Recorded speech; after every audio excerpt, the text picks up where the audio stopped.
세종사이버대학교 빅데이터 처리 기술 중간고사 특강을 시작하도록 하겠습니다. 빅데이터 처리 기술에 대한 수집 적재의 내용으로 특강을 진행하겠습니다. 데이터 수집 아키텍처는 A 시스템과 B 시스템의 프로토콜에 의해서 단단하게 결합하고 단단하게 결합하는 형태였습니다. 이거는 시스템 간의 단단한 결합으로서 복잡성이 증가하고 시스템의 에러에 의해서 B 시스템도 에러가 발생한 연쇄 반응 그리고 성능적 이슈가 전통적인 아키텍처에는 있었습니다. 기술이 발전하고 이제 연계에 대한 어떤 패턴이 발전하면서 그 EIP 패턴이라는 특별한 패턴이 생기고 EIP 패턴은 시스템 간의 공통적인 패턴을 통해서 시스템 간의 데이터를 연계하고 수집하고 전송하는 그런 패턴이 되겠습니다. EIP 패턴은 시스템과 시스템 간의 느슨한 결합을 하게 함으로써 확장성을 보장하고 정보는 통합하지만 흐름은 단순화시켰습니다. 그리고 병렬 분산할 수 있다는 그런 특징이 있습니다. 그 대표적으로 아파치 플룸을 설명드리겠습니다. 이 플룸이란 단어는 수로를 의미하는 뜻입니다. 수로를 통해서 통나무를 흘려보낸다는 그런 뜻으로 데이터를 물결에 따라 효율적으로 이동시킨다는 그런 의미입니다. 플룸은 HDFS로 데이터를 이동시키기 위한 기술로서 로그성 데이터를 수집하기 위해 사용되는 대표적인 오픈소스입니다. 대량의 데이터를 수집, 취합 및 이동시키기 위한 분산형 소프트웨어고 유연하고 단순한 아키텍처로서 대량의 로그 수집에 효과적입니다. 그리고 장애 방지 기능이나 페일오브 기능 등을 지원하고 있습니다. 플룸의 구성 요소는 지금 그림에서 보는 것 같이 여러 시스템, 원자재 관리 시스템, 생산 관리 시스템, 창고 관리 시스템에 플룸을 이용한 에이전트를 싣게 되고 에이전트는 그 데이터를 빅데이터 시스템으로 전송하게 됩니다. 그래서 이거는 그룹 ERP에서 각 하위 시스템의 어떤 모니터링을 진행하게 됩니다. 이 플룸의 에이전트에는 소스, 채널, 싱크로 구성됩니다. 소스는 수집 대상 데이터를 수집을 담당합니다. HTTP든 FTP든 로그 파일이든 데이터를 수집하게 되고요. 이 채널은 소스와 싱크를 연결하는 임시적인 데이터 저장소가 됩니다. 메모리 방식도 있고 디스크 방식도 있습니다. 다음 싱크는 수집된 데이터를 처리를 담당하게 됩니다. HDF에 저장한다든지 데이터베이에 저장한다든지 아니면 파일로 저장한다든지 이렇게 각각 구성한 역할이 따로 있고요. 추가적으로 인터셉트라고 해서 데이터를 변환한다든지 데이터를 빠르게 처리할 일이 있을 때 인터셉트를 구성할 수 있습니다. 플룸 아키텍처로는 전통적인 시스템들, 웹서버, FTP, 메일, ERP 등 시스템을 통해서 HDFS로 데이터를 저장하는데 여기에 플룸 에이전트가 각 시스템에 들어가서 데이터를 수집해서 HDFS를 전송하게 됩니다. 멀티로 구성해서 플룸 에이전트를 이중화시키고 이중화된 것에 대해서 데이터를 수집해서 HDFS를 저장하는 멀티 구성이 아키텍처가 있고요. 이걸 티어 개념으로 확장시키면 이너 티어와 아웃 티어를 나누게 되고요. 아웃 티어에서는 에이전트를 통해서 데이터를 수집하고 중간에 이너 티어에서 그 에이전트를 다시 데이터를 집합하게 되고 그 집합 이너 티어에서 다시 FTP로 파일을 적재하게 됩니다.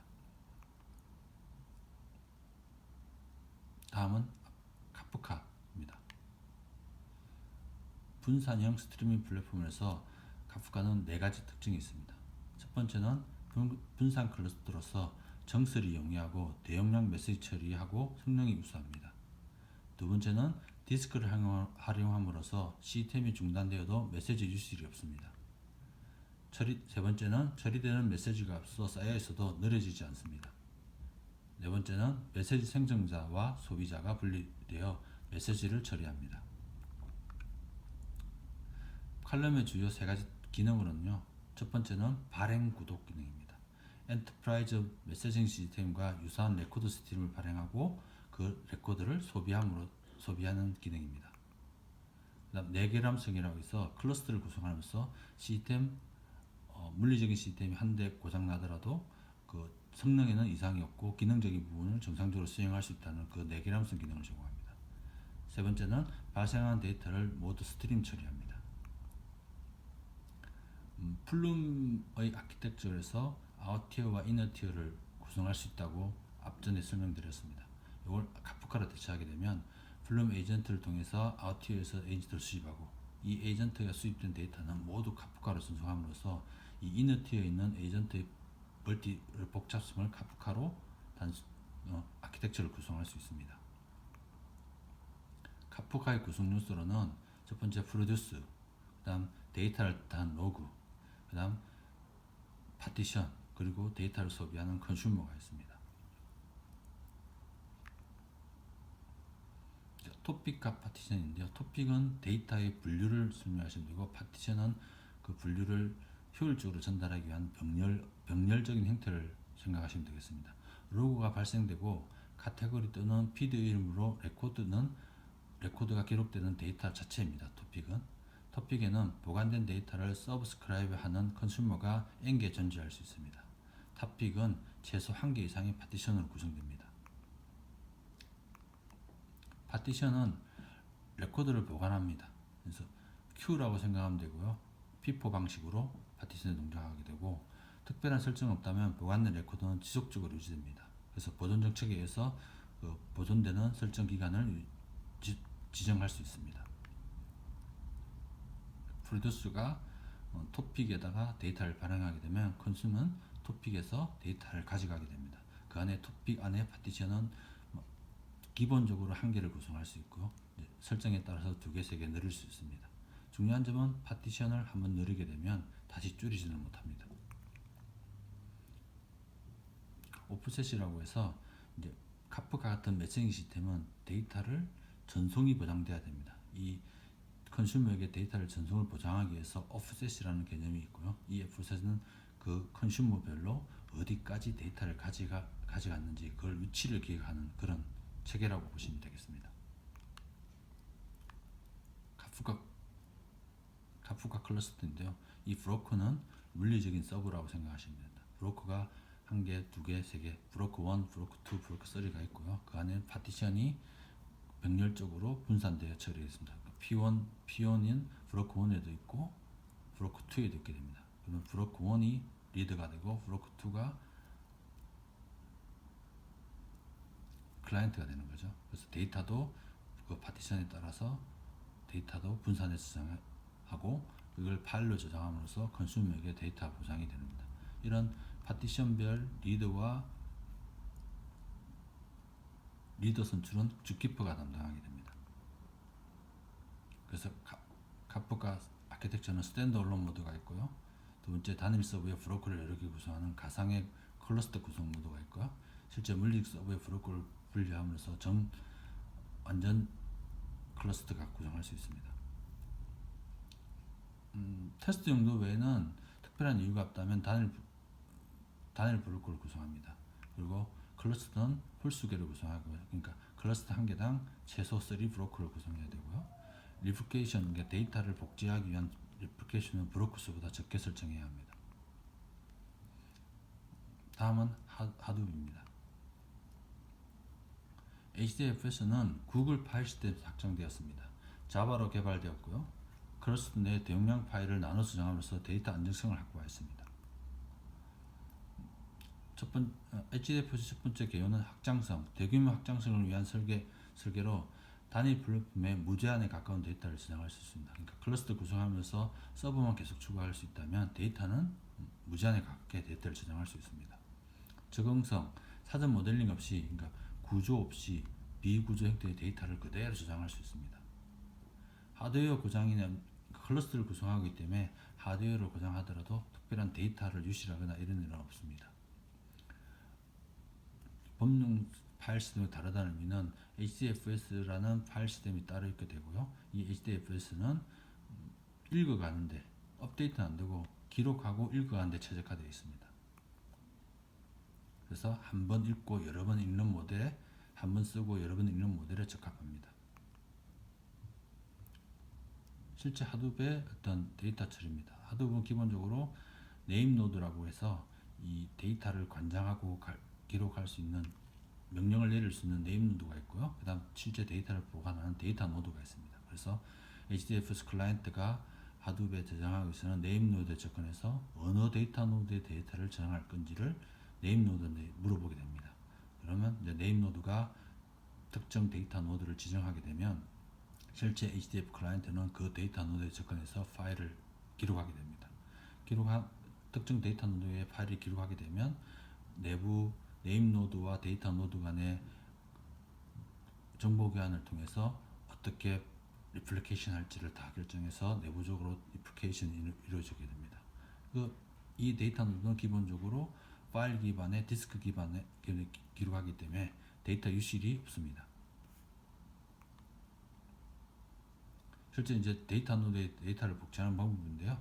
실제 하나의 파일을 그대로 복제하는 게 아니라 특별한 블럭이라는 HDFS만의 블럭이라는 단위로 데이터를 쪼개게 되고 그 데이터 단위로 실제 데이터를 복제해서 데이터 시스템 하나가 에러가 나더라도 다시 시스템에 복제된 데이터로부터 원본이 복구가 가능하기 때문에 데이터 유실이 없습니다.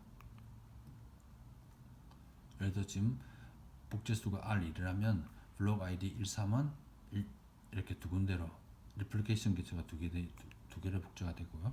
3이라 그러면 데이터 2번은 이제 세 군데 데이터 노드에 복제가 되는 겁니다.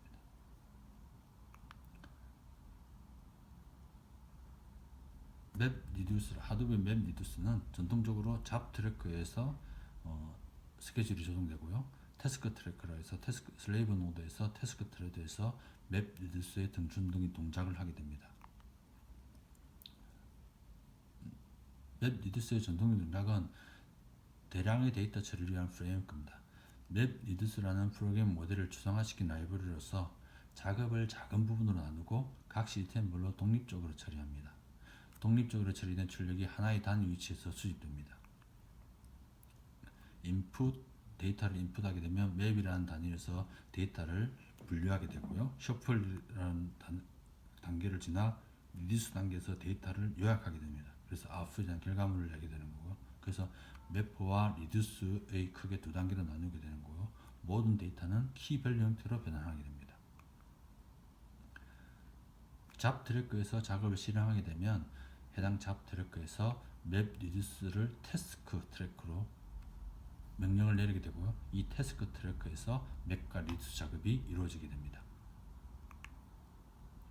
실제 간단한 맵 리듀스 작업의 예인데요. 인풋 데이터에서 데이터 적재되어 있는 부분을 맵이라는 단계에서 지금 색깔을 보시면 노란색과 파란색으로 이렇게 데이터를 분류하게 됩니다. 이렇게 분류하게 된 걸 리듀스 작업을 통해서 같은 데이터끼리 이렇게 다시 줄이는 데이터 양을 줄이는 작업을 하게 되고 그 결과를 아웃풋 데이터에 저장하게 됩니다. 하둡 얀입니다. 하둡 얀은 맵 리듀스의 확장성과 속도 문제를 해소하기 위해서 나왔습니다. 얀 자체로는 맵 리듀스를 구동할 수 있습니다. 다른 분산 처리 프레임워크 유저 인터페이스를 개발만으로 구동하게 됩니다. 그래서 얀은 맵 리듀스의 버전 2로 불리기도 합니다. 얀의 특징은 클러스터의 서로 다른 서버들에서 여러 작업들을 하나의 리듀스 매니저로 관리하는 게 얀의 특징입니다. 두 번째는 하나의 리듀스 매니저를 구성함으로써 서버들의 리소스 낭비를 최소화합니다. 기존 맵 리듀스와도 혼합되며 거의 모든 분산 어플리케이션을 지원합니다. 그래서 하둡 얀의 구성유수로 리소스 매니저가 있습니다. 이 리소스 매니저는 응용 프로그램들 간의 리소스 사용에 대한 경쟁을 조율합니다. 그 다음 노드 매니저라 해서 각 노드당 하나씩 존재하게 되며 이 리소스 매니저 지시에 받아서 작업의 요구사항에 따라 컨테이너를 생성합니다. 그 다음 어플리케이션 마스터라고 해서 노드 매니저와 함께 번들로 제공되며 작업당 하나씩 생성됩니다. 컨테이너를 사용하여 작업을 모니터링하고 실행합니다. 리소스 매니저가 작업에 대한 리소스 요구사항을 협상하고 작업을 완료하기 위한 책임을 가집니다. 따라서 어플리케이션 실제 구동되는 모드는 어플리케이션 마스터에서 구동이 됩니다.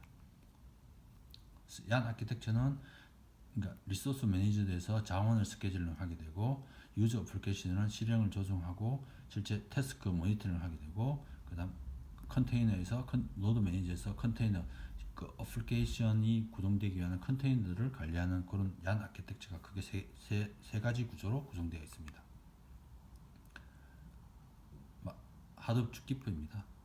주기표는 우리가 사용하는 데가 리더 선출이나 또는 네임 노드, 데이터 노드로 구분하는 그런 데 사용합니다. 그래서 주기표를 분산 코디네이터라고 하는 거죠. 주기표는 네임 서비스에서 부하 분산을 해서 L4를 이용한 로드 밸런싱, DNS를 위한 부하 분산, 분산 락, 그러니까 데이터를 한 곳에 저장하고 데이터 변경될 동안 다른 쪽에서 읽고 가지 못하는 락 끄는 형태를 하는 거. 그다음 한계 설정값 관리, 그다음 장애 사항 판단, 이 모든 것들을 주기표가 진행하고 있습니다. 주기표는 분산 환경의 상호 조정에 필요한 다양한 서비스를 제공합니다. 앞에 설명했듯이 락, 네임 서비스, 클러스팅 이런 것들을 제공합니다. 그다음 분산 환경의 데이터 동기화를 보장합니다. 주요 활용 사례는 리더 선출, 우리가 카프카의 리더 선출 또는 하두베 네임 노드, 데이터 노드 같은 노드 선출 이런 서비스들을 주요하고 있습니다. 이 주기표의 특징으로는 앙상블이라는 건데 앙상블이라는 일련의 호스트를 통해 서버들 간의 복제가 이루어집니다. 그러니까 주기표가 네임 노드, 데이터 노드 간의 데이터 복제를 이루어주는 그런 연관 작업들을 주기표가 해줄 수 있습니다. 서버들 사이에 데이터가 복제되기에 일부 서버 장애가 전체 장애가 되지 않습니다. 아까 이건 이런 분산 코딩의 특징이죠. 데이터를 분산시킴으로써 일부 서버가 장애 나더라도 복제되어 있는 동을 통해서 데이터가 복제가 된다는 거죠. 서비스 구성하는 서버는 모두 서로 알고 있어야 하고 반드시 홀수로 구성해야 돼요. 이게 클러스터의 어떤 주기표의 특징입니다. 클라이언트는 단일 서버의 TCP 연결을 유지하고요. 클라이언트 라이브는 단순한 몇 가지 명령만 제공합니다. 예를 들어서 리스트를 본다든지 싱크한다든지 그런 단순한 명령만 제공하죠. 주기표는 하둡에서 아까 앞전에 이렇게 하둡의 네임 노드와 데이터 노드를 관리하는 데 쓰게 되고요. HBase에서 마스터 슬레이브 아키텍처에서 주기표를 활용하게 되고요. 스톰도 활용하게 되고요. 그 다음 카프카에서 우리가 리더 선출, 브로크, 메타 정보 관리를 하기 위해서 카프카를 선택하게 됩니다. 이상으로 데이터 적재와 수집에 대한 특강을 마치겠습니다. 감사합니다.